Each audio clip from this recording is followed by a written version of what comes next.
Talk Erie and the Joel Natale Show. We are live from our Kingdom Financial Group studio here. And we're excited to have another one of our William T. Spaeder moments here on this Wednesday. And I want to welcome from my left here, Zac Albrecht. He is an electrical supervisor. And then Bob Curtis, generator field supervisor, our guest here from William T. Spaeder. Zac, good to see you. Thank you for having me. Bob, how are you? Good to see you. Good. Zac, let's get an origin story. Tell us, Did you grow up here in Erie? Did you transplant in? How long have you been working for Spaeder? So I grew up in Waterford, Pennsylvania. Yep.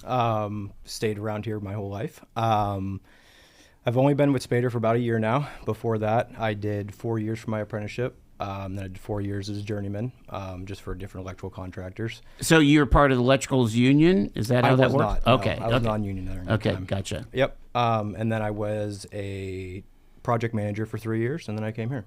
Oh, fantastic. What do you feel like your specialty is as an electrical supervisor? I would say, honestly, probably just in management in general. Okay. With scheduling, stuff like that. I have a pretty good grasp on it, on, who needs to go where, stuff like that. So. But is it, for both of you guys, is it kind of satisfying when you're just pulling Romex and stripping wire and, doing something I miss it a little. Do you, so you guys both miss it, huh? I do. Yeah. Yes. Yeah. I still dabble here and there. Yeah. Well, every once in a while, I'll need to put up a new ceiling fan. I don't miss it when it's zero outside and snowing right. Yeah. and that GFI fault has to be replaced outside. Yep. Well, we're talking about the kind of work that y'all do, and again, we're really talking about electrical systems. Of course, electrical systems power everything in your home, and the heating, the cooling, the safety systems, and keeping it maintained is super important. So let's talk about the electrical services that Spaeder provides here. So we offer a full range of electrical services. We do residential, commercial, industrial. Whether it's, panel upgrades, just panel replacements, any lighting installations, pretty much anything. Any electrical inspection, stuff like that. We do it all.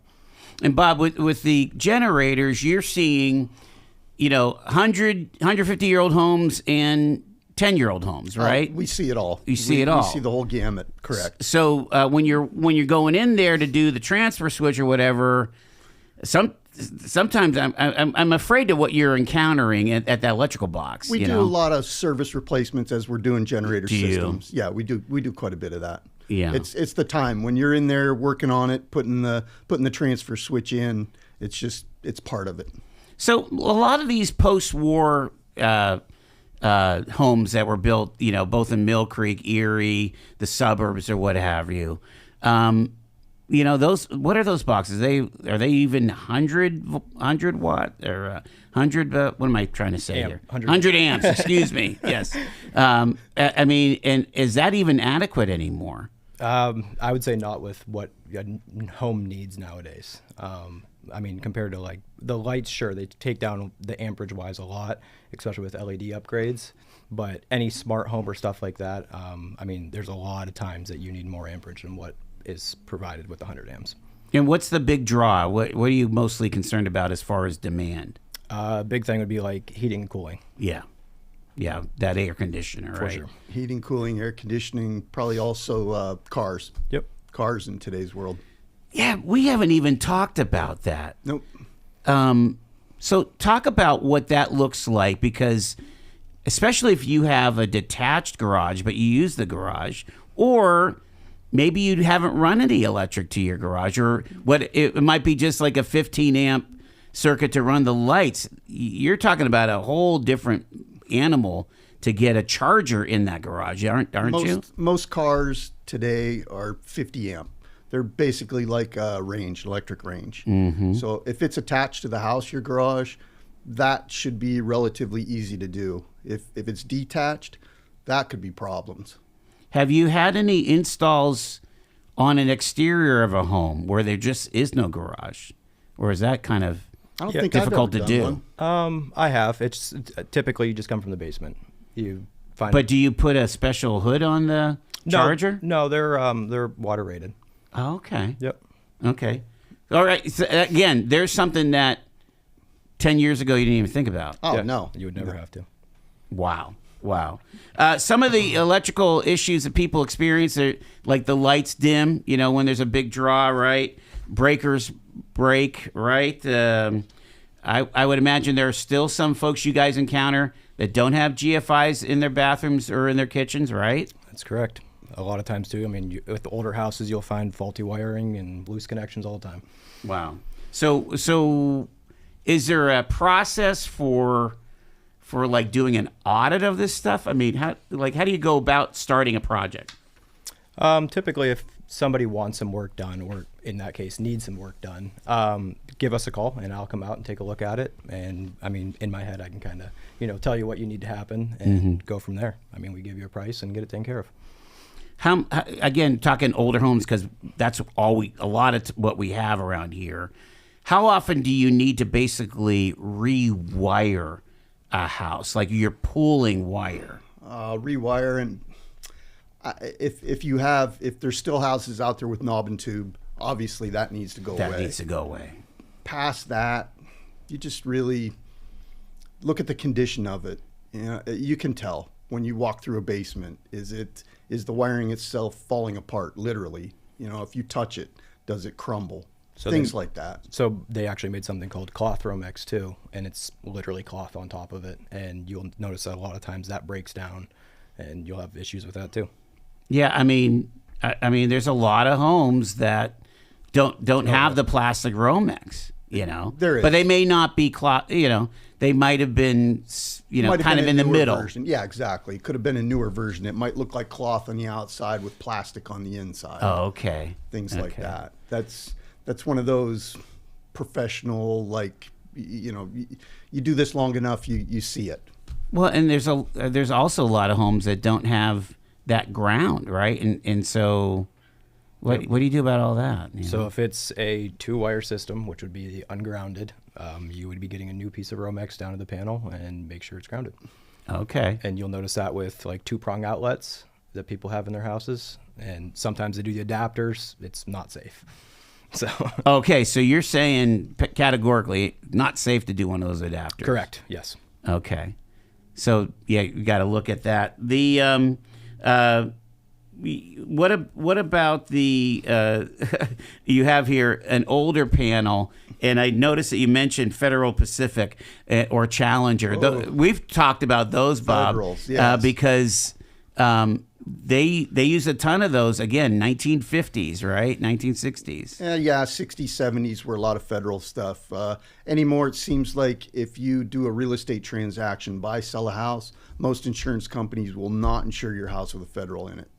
And so that make you change absolutely means new service, Correct. right? Correct. So, and that's the box and everything. Correct. I don't know if we talked about this. For a while there, right after COVID, getting supplies in the electrical area was kind of difficult. Even like getting like a square D switch was kind of tough. Are you seeing it as better now? I would say it's better now. Okay. Definitely the prices are still kind of up a little bit from where they were previously. But yeah, I mean, supply is pretty much there. Electricity, it's all copper. Yep. So we follow the commodities markets. Yep. Oh, wow. So when the commodities never go thought up, of that. Yes, when the commodities go up, copper goes up. And you also want to make sure you have plenty of, again, that's not something that you guys are worried about, but certainly the manufacturer, the Romex manufacturer, The supply needs to have that supply of Yep. the rare of the mineral, Yep. right? Yeah. Or they're recycling it. Nobody thinks of that on our end. Yeah. But Right. it's a commodity. So we follow the markets. Talk about overloaded circuits. Do you got any stories? Like where everybody's it's like Clark Griswold on Christmas Vacation. Yeah. Seriously, you've seen it? Oh yeah, all the time. Heaters in the wintertime. Yep. Everybody plugging heaters in the wall in the wintertime. Those little box space heaters. Those are terrible. In the summertime, you're talking about window units, air conditioning. People do the same thing. Plug them in, don't realize what it's on, heats up the wire and burns, or trips out. Hopefully. Wow. Yep. Wow.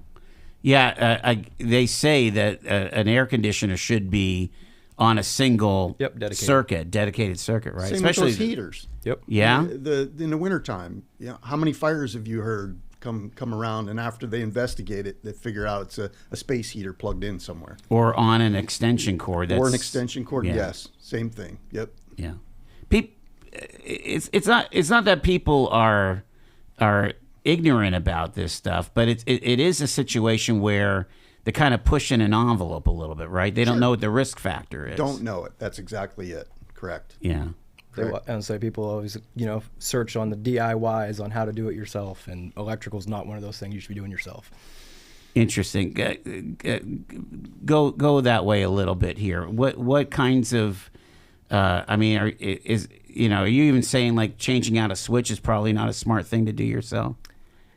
I would probably, anything electrical, probably wouldn't touch. I would not recommend it. Yeah, I was going to say. I've seen some things, and I probably wouldn't recommend it either. That's really good to know.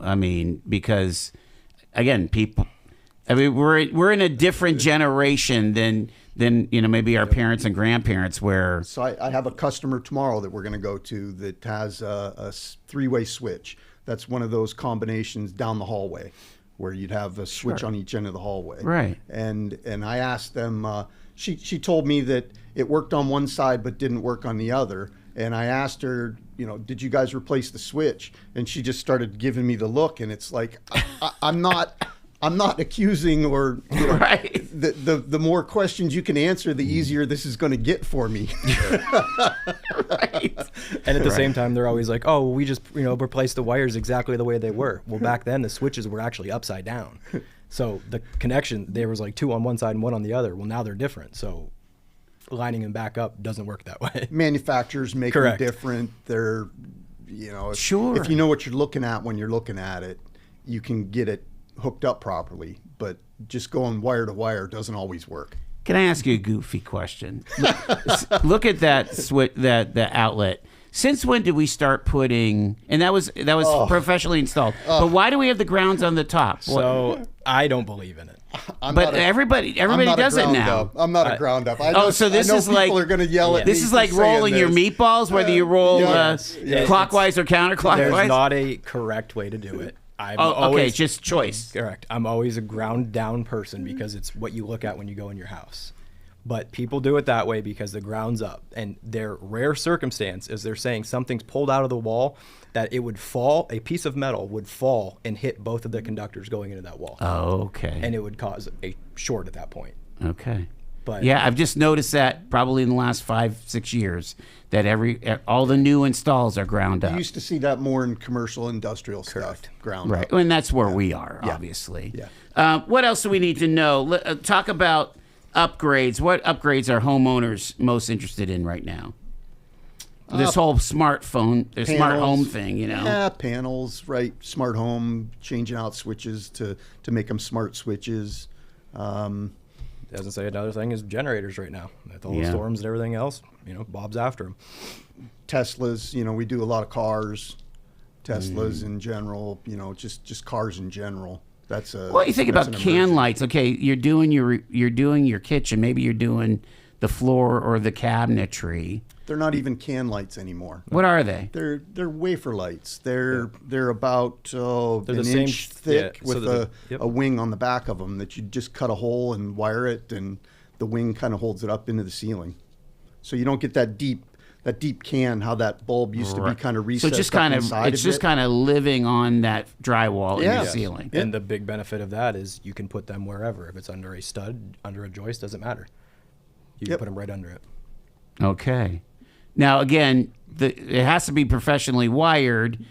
My question is, do you need a box up there to make that junction? Yep. So they actually come with a little junction box with a little. Oh, they do? Yep. So you make your connections inside.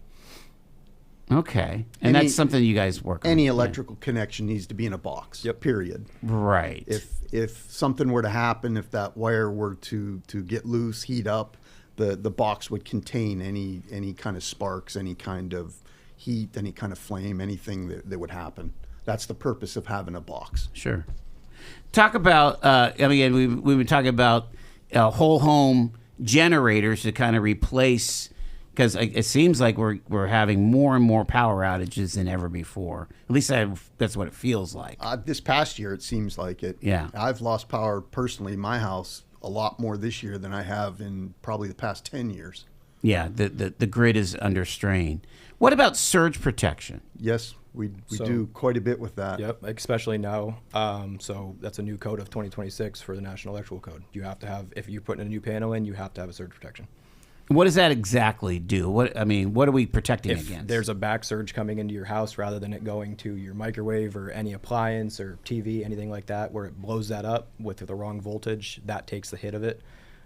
They're good for one-time use. So say if it actually hit, that surge protector blows up and you replace it. They're designed to sacrifice Yep. themselves. Rather than an expensive appliance or anything else. What's the workflow? Again, let's say, people want to do some major upgrades, maybe new service, change out the old two-prong electric, get some new wiring and stuff. What's that workflow? Where there's, like, are you guys before the finished people? Like, if you're doing a kitchen, or how does that all work? If you're doing a remodel job, we would be all over it. We'd beginning, middle, and end. Okay. I always say the electricians are the first ones in and the last ones out. Yeah. Explain that to me. You're the first one in because you're rough wiring everything. You're getting your wire where it needs to be. If there's holes that need to be drilled where they need to be patching, they'll be patching those holes. We're the last ones in because we're doing the finish work. Or they're in there demoing and, Yep. We're in there disconnecting everything so it can be safely demolished. That's very helpful to understand that because, again, some people are their own GCs, general contractors, Yeah. which we probably don't recommend either. But I mean, if you have a cabinet guy and we call Spaeder to be our electric guy, you need to know how this works. Yeah, we would poke and prod people and try to tell them the order of things of how we would like to be in there. How about like GFIs in the kitchens and baths? Do you find that most people don't have enough outlets? I mean, again, everything, from your smoothie maker to your coffee maker to your toaster, I can go on and on and on, right? Yep. Air fryer, Yeah. everything needs a plug. I don't know. I think most houses anymore have a sufficient amount of plugs. Okay. Now. But I mean, that's one thing we do. If you don't, Yeah. call us. We'll cut one in. But again, that's probably where you don't want to use a triple tap, that you No. get from the home improvement store, huh? Especially for like high draw, like a coffee maker or a Yes. blender, right? Yes. All right. Coffee pots. You don't realize how much a coffee pot and an Instapot. Those both draw a lot. Seriously, Yes. Instapot, right? Yes. Oh my gosh! All right, give your best pitch for why somebody should call a professional instead of DIYing it. Simple as it's electricity. Are you going to play with it? How many times are you going to get shocked? On top of that, too, I mean, 1 amp can kill you. And going off of anything else, to be safe is the best way to do it. Why Spaeder? We offer everything. It's a one-stop shop. Yeah. All right. Well, again, how do folks get a hold of you? Call the shop, 814-456-7014. Beautiful. And Spaeder.com, Spaeder. Bob Curtis, Zac Albrecht. Thanks for talking electric with me. Again, I love these conversations. Thanks for having us. Because half the time it's almost like true confession. You know what I mean? We're learning a lot for sure. Thank you, gentlemen. Appreciate it here. More ahead here. It's Talk Erie and the Joel Natale Show on this Wednesday.